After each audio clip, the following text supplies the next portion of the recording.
નમસ્કાર દર્શક મિત્રો, ગાયત્રી પરિવાર ન્યૂઝમાં આપનું હાર્દિક સ્વાગત છે। હું છું ભગવતી ભાભોર। જોઈએ આજના મહત્વના સમાચાર।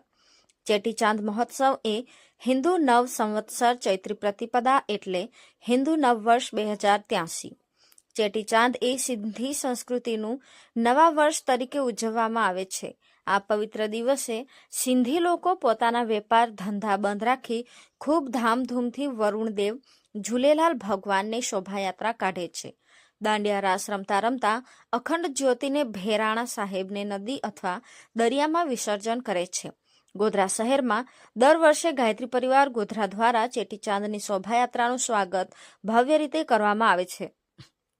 બરાબર સાંજે 5 કલાકે રણછોડજી મંદિર ખાતે શોભાયાત્રાનું ભવ્ય સ્વાગત કરવામાં આવ્યું।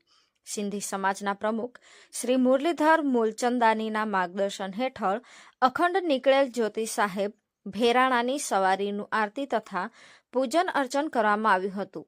આ પ્રસંગે સમાજના ઉપપ્રમુખ શ્રી જયપાલ તારાની 151ના રક્તદાતા શ્રી હોતચંદ ધમવાણી, ગાયત્રી પરિવાર પંચમહાલ ઉપઝોનના સહસંયોજક શ્રી બચુભાઈ ત્રિવેદી, દાઉદી વહોરા સમાજના પ્રમુખ શ્રી ઇમરાનભાઈ ઇલેક્ટ્રિકવાલા, ગાયત્રી પરિવાર ગોધરાના સંયોજક શ્રી શિવનદાસ કલવાણી તથા સમગ્ર ગાયત્રી પરિવાર ગોધરાના ઉર્જાવાન પ્રારવાણ કાર્યકર્તાઓ ઉપસ્થિત રહીને મોટી સંખ્યામાં સિંધી સમાજના લોકો આ શોભાયાત્રાની શોભા વધારી રંગે ચંગે પ્રસંગને ઉજવ્યો હતો।